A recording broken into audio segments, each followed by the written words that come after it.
these couches. Very nice. Yeah, so just for context, since there's a lot of new faces here, my name is Heather, and my DJ name is Heater. I'm part of Just Dreaming's exec team, and we're running this event. Really excited to have Brian here. Yeah, a lot of new faces. My name is Fabio. Artist name is Kurotech. You would see my Discord name as such. Part of the executive team. Yeah, I'm super excited. Like this is this is the most amount of people we've ever had in this one space. So this is good business for all Sleepless. you guys. Yeah. So all right, let's get this started. All right. So I'm always really curious. I feel like when we were growing up, there seems like to be very little career paths available. So I'm really curious how you decided to go on this career path for yourself. How did I decide? I was a line cook, and my girlfriend dumped me. So Because you're a line cook? no, not because of that. Actually, that's how we got together. She was a server, whole thing. No, I went to school for music business at the Harris Institute. I always knew I wanted to do something in the entertainment industry, and that was kind of the catalyst for me going for it. I was 19 years old, and I thought I'm gonna do this thing. And going to Harris, I kind of immediately gravitated towards management. I think it just felt like a natural fit for me, so I just kind of stuck with it and ended up working with Jake, and now we're partnered on stuff, and that was it's been 7 or 8 years. Nice. Awesome. Has there been any fun behind the scenes stories since you started that you can share with us? Yeah, I saw this question on the thing, and I was trying to think because it's not really as wild as you think it is. Right. But one funny story that did come to mind was when I first started, we did a show at the Danforth Music Hall with an act, like a classic rock band we managed. Sold a bunch of merch and did the thing, and at the end of the night there was like a pot, like $15,000 in cash, and this is like my first lesson in like the rodeo that this can be. Was at the end of the night I said, what are we gonna do with all that cash? It's like 1 a.m, and he goes, we're gonna go drink it, and he shoved it right down his pants, and we went to the bar until 3 a.m. and did the after party. Shut it down.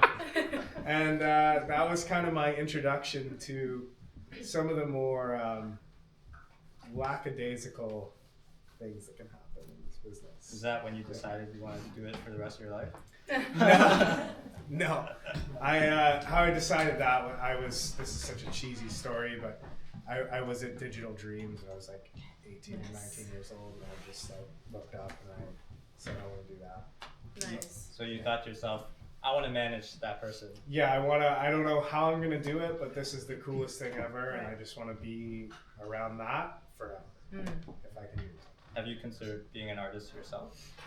No, I have no talent, so You just manage it. I just do the numbers. Yeah. It's that's the journey I'm on, and I think I'm pretty good at it. Well, we have a boot camp course, so we can develop that talent. It's too late. It's too late for me. No, it's never too late. Don't take that advice. It's never too late. Go on your hero's It's never journey. too late for you guys. It's too late. Yeah, we just had a presentation on it. Yeah. Yeah, overcome imposter syndrome. Yeah. There we go. All right. So we're also seeing that Hunter's record reached #1 on Beatport. So that's really, really exciting. Congratulations. Yeah. And what do you think helped him reach his success? Specifically with a guy like Hunter, he has been grinding this out for like 10, 15 years. And he's made these connections, he's done the thing. He actually kind of already had a lot of success with Hunter Siegel. And the gist of it is he got sick, and when he wasn't sick anymore, he kind of came back and he wasn't inspired to do that same kind of music. So it's been a long journey for him. I think the success just comes like anything, just grinding it up. You just do it. I saw a video of Chapel Roan talking about how she did this for 10 years before Hard to Go. You know, Yeah, I you feel just like got to do it. people always see, you suddenly blow up, but people don't see the many, many years before that you've been grinding. If you look, this is a stat I saw being sent around was in the Grammys Best New Artists, the Best New Artist category award. All of them had been active for 7+ years, and they were now Grammys Best New Artists. Right. What's something interesting about Hunter that not everyone might know? I don't know. I don't have any kind of secrets about the guy. If I did, I have an NDA. I don't know. Something I find interesting, which is actually becoming more and more common, actually, is that he's sober. That's kind of an interesting fact. I mean, that's a whole other conversation about sobriety within nightlife entertainment. But yeah. How did you guys meet? I was not sober at one of his shows, and this was years ago, and I was just a big fan. One of the first club nights I ever went to was No One. Very cool. Yeah, really cool. like that. Yeah.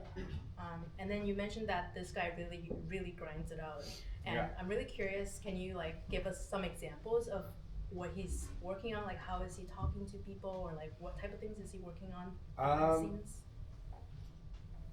I think some people who want to get into this business underestimate the amount of work it's going to take. Right. They're really grinding it out. Making music is probably 20 or 30% of it. And if you see anyone very successful, you kind of have to wrap your head around being a creative entrepreneur before being a creative. If you want to make money doing this. The guy will just look through Snapchat stories and a location tag for 3 hours a day, trying to find videos of John Summit playing one of his tracks so he can post it. It's just we just grind it out.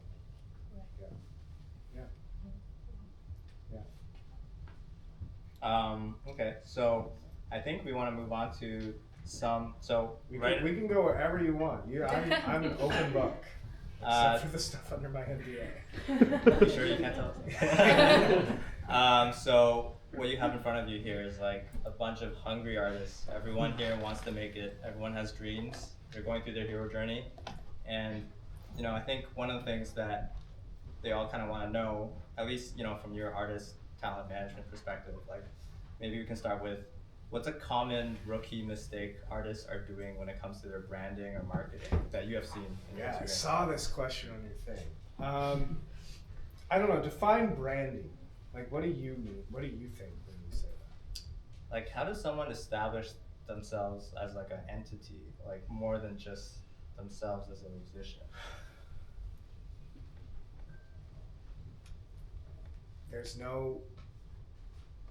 I don't know that there's any formula to that. It's just about being larger than life. It's about having it. I hate to use this example, but it's the first one that comes to mind. When Diplo got really popular, his whole thing, he named an album, this was Random White Guys Everywhere.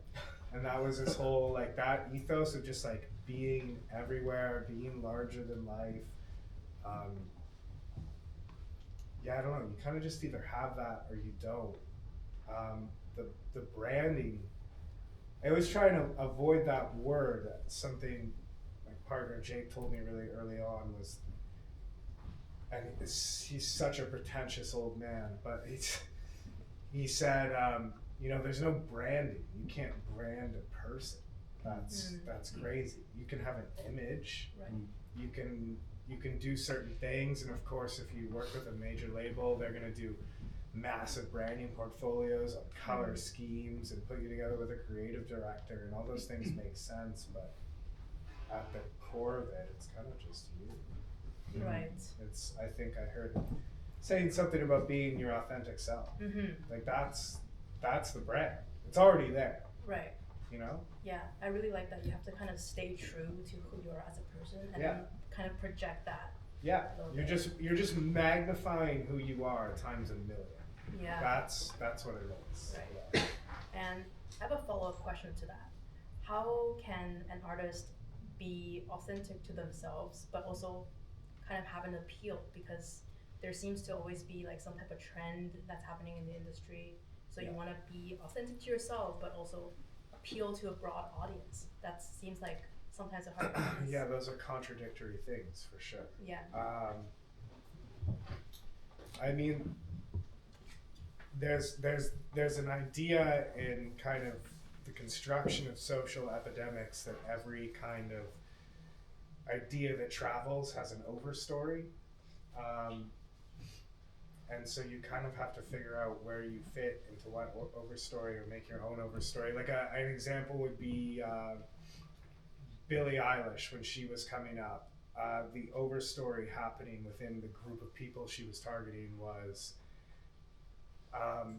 she was targeting a group of Gen Z people who liked pop and wanted pop music, but felt alienated, felt like they weren't being spoken to, felt like pop wasn't authentic. So they liked the music structure and they liked those things, but they weren't being spoken to. So she kind of targeted that and attached herself to that. So you need to either find one of those or create one if you want to really spread an idea. It's not just about music, it's about, does that make sense?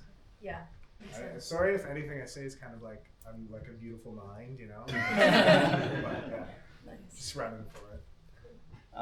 Okay, so it's just really being your authentic self, and just 10x, just focusing on who you are and branding yourself that way. Yeah. Okay, so would you have some advice on what people should not do? Yeah, I mean the obvious and kind of jumping off from what I just said is I find, especially now, there's an appetite for authenticity. An act, people in the back of the room are going to snicker at this, an act that's doing really well here, Levity. The reason I think they did really well and kind of had their viral moment was what they were doing. It almost looked like shit. Like if you looked at their social media, and this isn't a knock on them, but if you looked at their social media, it was kind of just like them in their fucking, in their studio apartment making videos and like doing things, but it was real.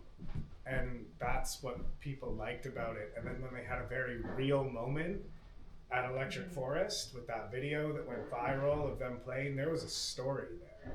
And that's what people kind of attached to. So to say what is the mistake people would make, I think it's thinking too hard and trying to be too polished. You just got to do things until something works. And then when it works, keep doing it, Right. So earlier you Sometimes mentioned... it takes 15 years. Sometimes it takes Hunter figuring it out after 15 years. Yeah. Such a long time for sure. Like a lot of it that you don't see. And back to your earlier point about making music being only 20 to 30% of the work that you're doing. I'm sure things like networking is also a really big aspect of the industry. So everyone in the room here is an aspiring DJ, producer, artist. If they were to kind of step out there and they want to meet some people that are already in the industry, what is the best way to approach them? Would it be at an event, through Instagram DM? Like, how do people go about that? I mean, any of the normal ways you'd want to make friends. I mean, you go, you talk to Getting people. smashed at the club. You go hang out, you have some drinks. Yeah. I got a big budget on my Visa card every year for buying people fucking vodkas. As all good managers should. I mean, yeah, I wouldn't overthink that kind of thing at the start, would be my advice. I would just kind of go out and go for it and make as many friends as you could. I'm not naturally a very social person. So something I struggled with early on in my career was that. I was like, how do I get out of my fucking room here and go meet people? And at the start, it was literally I just made a point of going to one thing every week. And everyone I met there, I just wrote their name down, I got their contact info, I followed up with them, and eventually you start to get more targeted about those kinds of things, but at the start it was just getting out there and doing it. Yeah. And the more people you knew, and don't exist in your bedroom. Right. That's the best advice given. Yeah. Yeah. I really like that because I feel like a lot of us started because it's fun and it's something Yeah. that you enjoy with your friends. Yeah. And then once you get super into it, you start overthinking that process of meeting Yeah. people. So it's really about going back to where you It's started. just back to basics. It's Yeah. just the playground. It's just who are we gonna hang out with today? Yeah. Fun. So you overcame that battle by just making a disciplined approach. I took it in the way, and this isn't maybe the way that works for everyone, but I took it in the way of just being like, yeah, I made it a checklist. I was like, how many, like, I just gotta go out to something every week. I gotta meet people. I gotta talk to people. And I just gotta follow up with them and, yeah, just do the thing. Mm-hmm. So sort of like what Steve said earlier, like no 0 days. Yeah. Yeah. Exactly. Okay, so in your experience when managing artists, and you know, sometimes their sound might change or they're still finding their sound, like in your opinion, like how have you seen them develop the sound or find their thing? And like That's a really tricky question, and it's hard for me to answer because I'm not the artist. Mhm. It kind of, I would circle back to the same thing I said about just doing things and trying them until they work. Mhm. You know, Hunter made all kinds of music really well for a long time, and finally he made Yes Bitch, and he told me he almost shelved Yes Bitch, like he almost didn't even put it out, and it's a song that changed his whole career, but he just remember he heard the vocal, he was like, the vocal's like, yes bitch, he's like, I don't know if this is me, you know, it's like, and that's the one that worked, and when that worked, he's got like 10 more, you know, and they're in the chamber, and now we have the Stephanie edit, and that's going even more viral. Oh than yeah, the that's Yes Bitch a really good thing one. Yeah. did. It's like, Yeah. we've got like 1,000 UGCs on TikTok on that song, and like, you just keep them in the cannon and keep firing it, and yeah, but you got to be ready. You do have to be ready. Whichever one hits, you got to make more of those. So you got to keep that in mind. Right. Yeah. Yeah, I feel like just like luck is really an intersection between skill and opportunity. Yeah, of course. Like it's just Yeah. you have a lot of skill and you just gotta keep grinding until this opportunity hits, and then once it hits, Exactly. that skill will follow through, and you'll be like Hunter, and you have like a million IDs that are ready to go. Exactly. Like right now, he's just like rinsing all of them. Like Yeah. He's just going through them. It's ID season. We're literally making a whole thing out of it called ID season. yeah, the next event, like he's like calling it an ID session. Yeah. We're just like, we're doing the thing. We're gonna do like ID season mixes, which is just like mixes of all the unreleased music and collabs and like, yeah. Are those strategies that he works with on you on these? Yeah, we all work on those together. There's a team of, it's, you know, me, him, and 2 other managers we work with, and we all kind of confer on it together. Takes a village, so to speak. Did you guys think that this ID like machine gun was gonna be the thing that? He kind of just came up with that, and to the point of like about brands and stuff, is that was just him. He was just like, I just think this is fun, you know, Yeah. like he just started doing it, and then we ran with it, and people were like, that is funny, and we were like, oh, you think it's funny too? And, you know, we just kind of like, you start developing things out of it, you know. Mm-hmm. Yeah, I feel like a lot of it is like throwing something to the wall and see what sticks. Exactly. And then if it sticks, you keep doing Just more of that. Keep doing that. Yeah. Yeah. Very cool. So I guess turning directions a little bit, when you are looking for someone who you decide to work with, what makes someone really stand out? I got a whole list. You got a Want to whole hear my list. list? Oh shit. All right. Yeah. He's ready. The one question you. I prepared for this question. I did, yeah. I have a note in my phone, new signing criteria. I'll rattle some of this off and you can stop me. Networking, how are they doing it? Are they looking for collabs? Who do they know? What DJ and promo support do they have? That's a big one. I mean, like if Dom Dalla doesn't play Yes Bitch, I don't know if we're in the same position with Hunter right now. So that's a big one, right? Mm-hmm. social media, do they understand it? What are the growth indicators happening there? Like, I want to see things moving on it. I don't want to see stagnation. That's I had a client one time who does really well on streaming. Index is a lot higher than other artists in his tier, but he can't get gigs because streaming doesn't fit into the marketing funnel in the same way that social media does.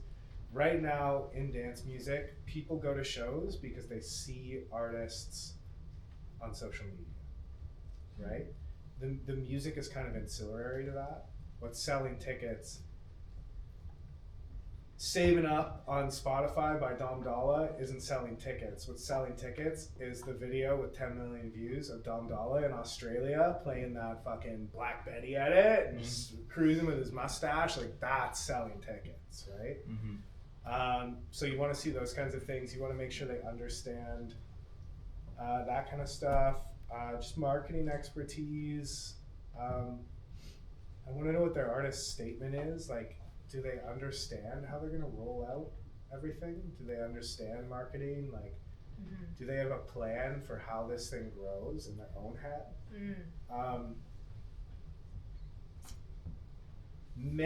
There's a reason managers make 20%.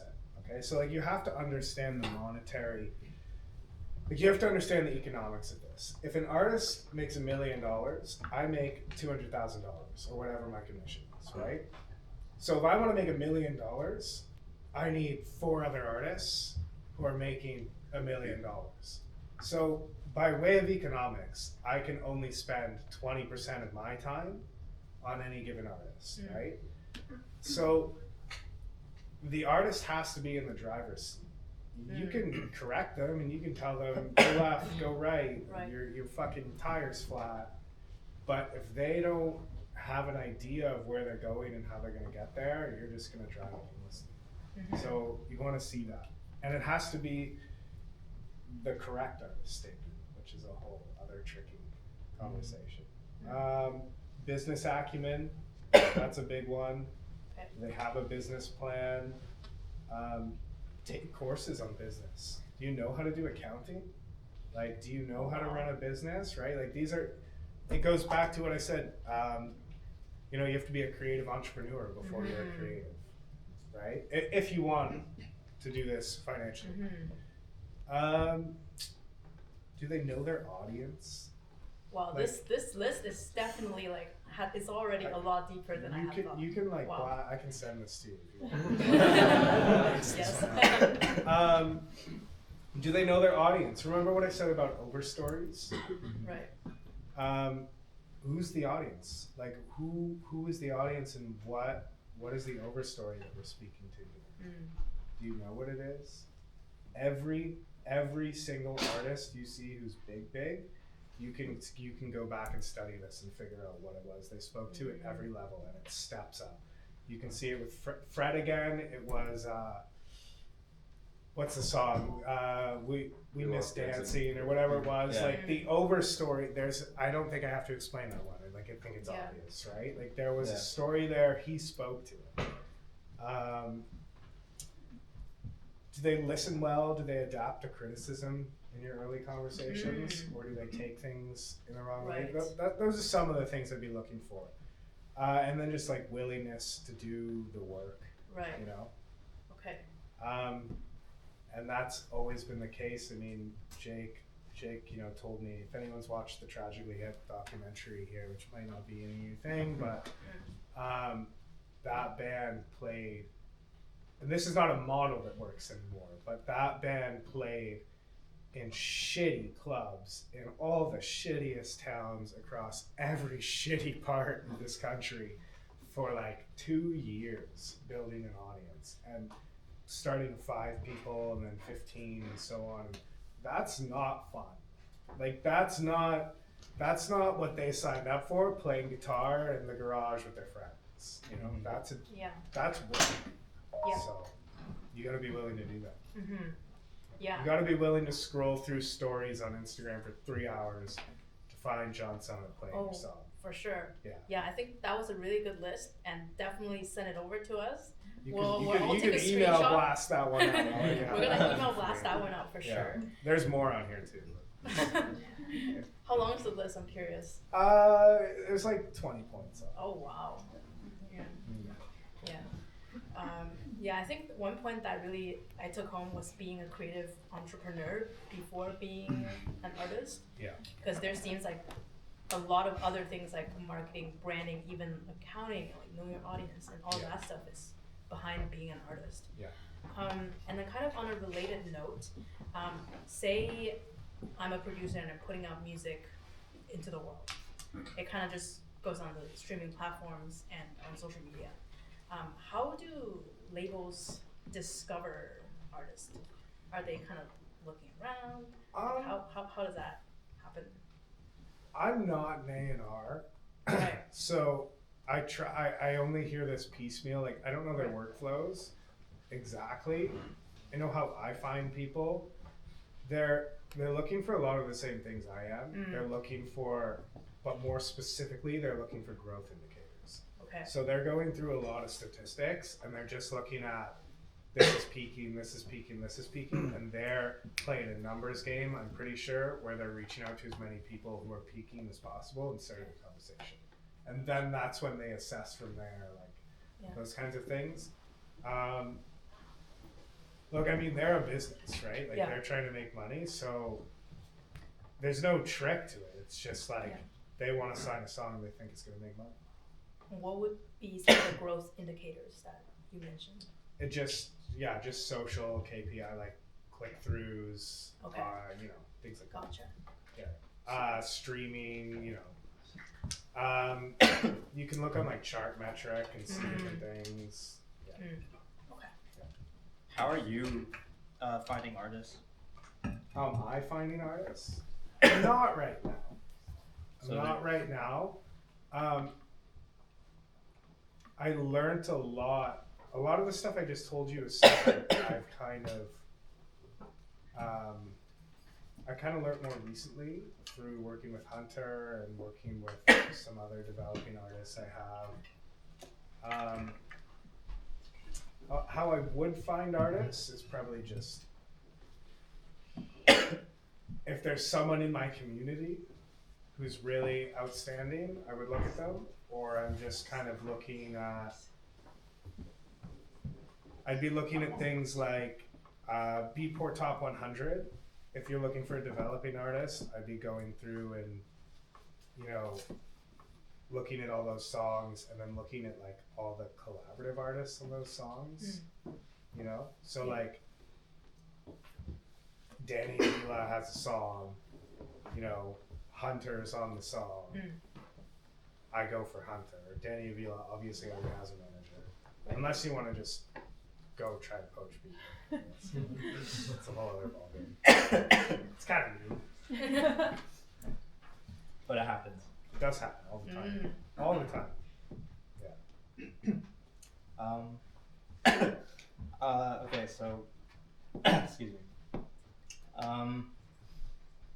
So I think we want to move on to like some some tidbits for some of these artists here in front of us. Yeah. What is one thing that you'd want them to go home with today? Oh, that's a really good question. That wasn't on the list. Something I want you to go home with today.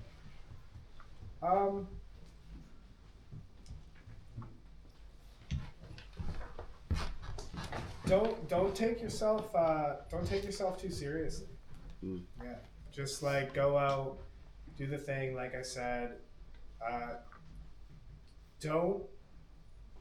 don't get caught up on a bunch of little things that aren't actually helping you achieve your goals. You know what I mean? So like, don't spend 9 hours tweaking a kick drum. Like, let's just make a really good song and try and get someone to play it, Or don't spend 12 hours trying to make the perfect TikTok video. Spend 3 trying to make 10 videos and see which one works. Like just do things. Just do things consistently and differently and adapt to what works and what doesn't, and don't get caught up in all the extra.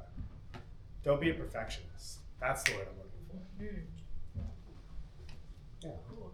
I really like that. Yeah. All right. I think we're ready to open up the floor for questions. Yeah. Can I pick? Right. I mean, you put your hand up really fast. So I'm Christine. I run a podcast here for EDM platforms. So I am not an aspiring DJ, producer, or artist.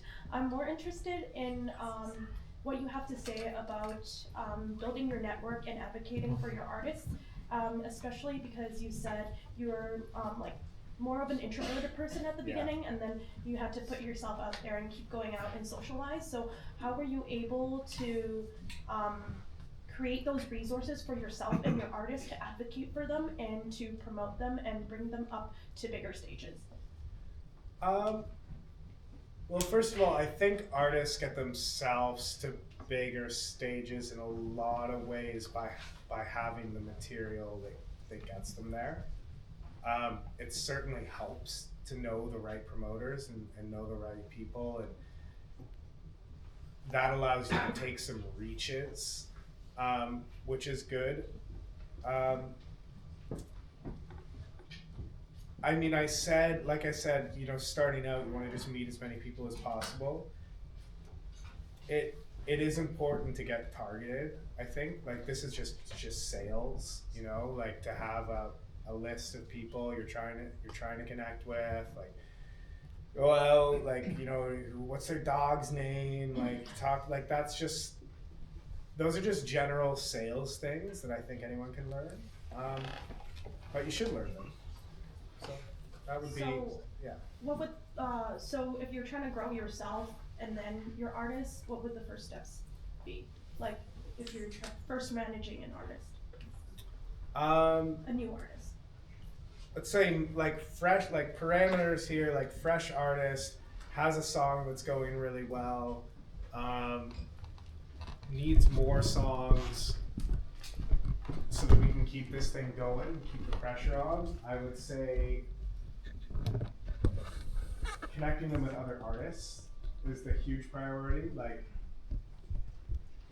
there's a much bigger likelihood that an artist is going to play a song that comes from another artist. So getting them into those places, getting them into writers' rooms, developing, you know, developing the written material of it, and then I guess just trying to put them on some of the bigger stages, set the looks, and get their content, you know. How do you get them there to those bigger stages? You ask really nicely, and you just ask these people until they, I don't know. Make some friends, you know. I think an invaluable thing to have is you know, a couple of people who really support what you're doing. And so when you do something like that, they'll believe in you and put on your stuff. You know? Thank you so much. I've got a couple questions actually. I apologize for keeping this long, but my name's Kevin. I've been DJing for about 12 years now, and it wasn't until roughly around like 4-ish years ago where it started to really take a very pivotal turn for me. I'm wondering if you have artists that you manage right now where they're also, if they're not artists full-time, if they have like a job full-time that they're managing. Yeah. How do they manage those things together, especially for someone who's doing both things? Yeah. It's hard. It's very, very hard. Yeah. But also, actually, I want to know more about what you do specifically for artist management. For someone who's starting out as an artist management, what are things that they shouldn't waste their time on? What should they be doing that's a little bit more, I guess, more pivotal towards their entire artist management career? What shouldn't they do and stuff like that? What should the artist do? What should the management do and what shouldn't they do? Oh, in terms of keeping the artist on track. Yes. Music first, for sure. Like, I mean, that's kind of the whole point. Music first. Creating other things is a close second. I mean, if you want to be a really big artist, there's the whole, like I said, music is a part of it. being an entertainer as a whole through, you know, content platforms is another part of it. So that would be the second thing.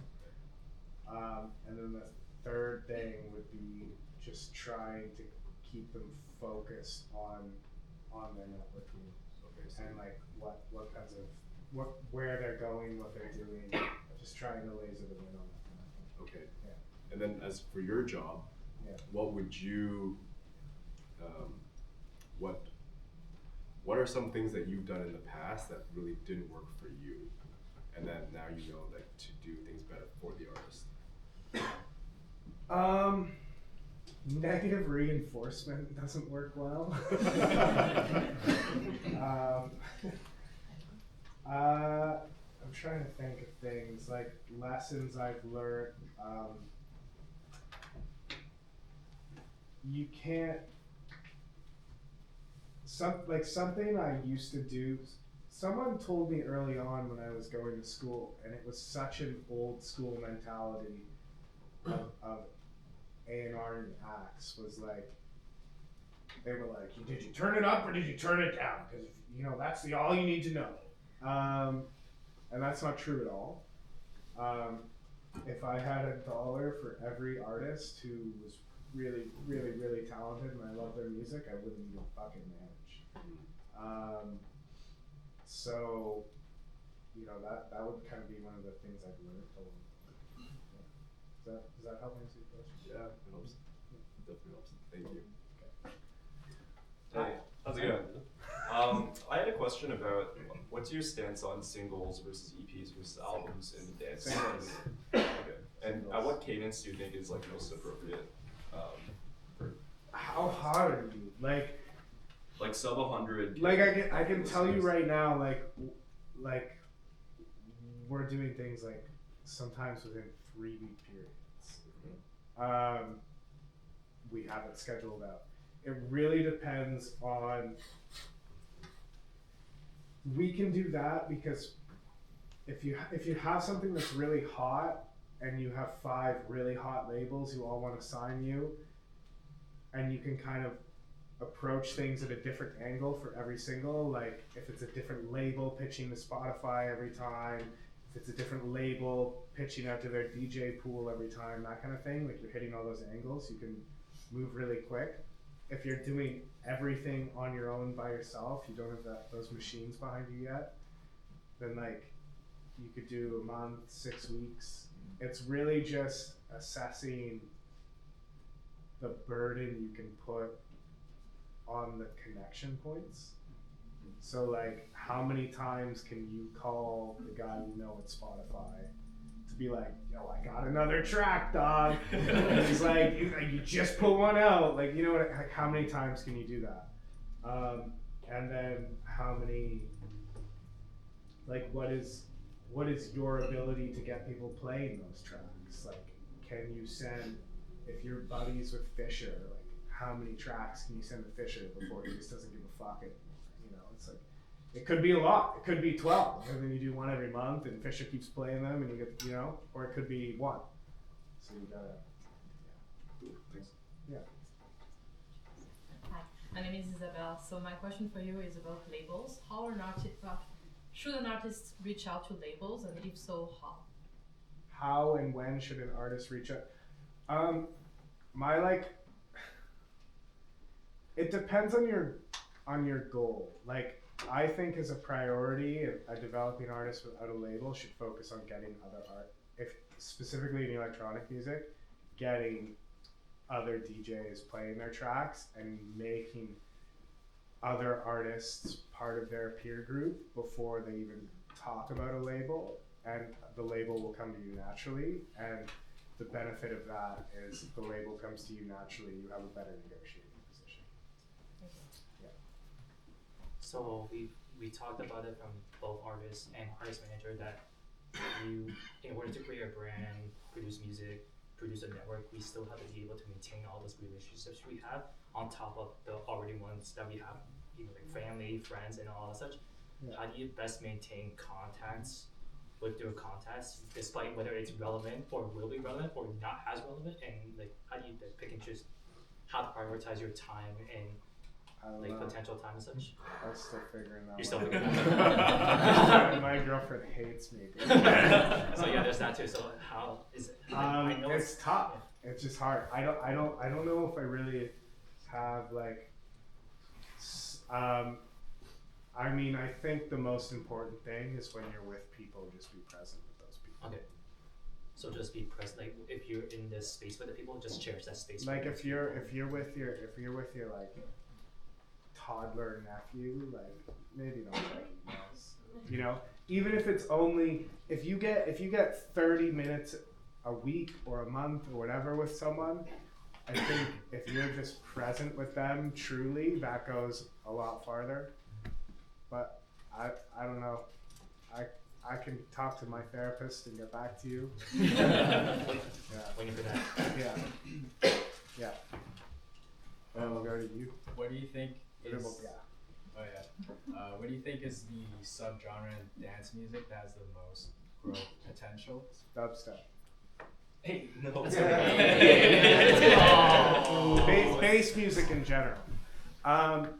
You know, I think tech. Like boys in the back are like, let's go.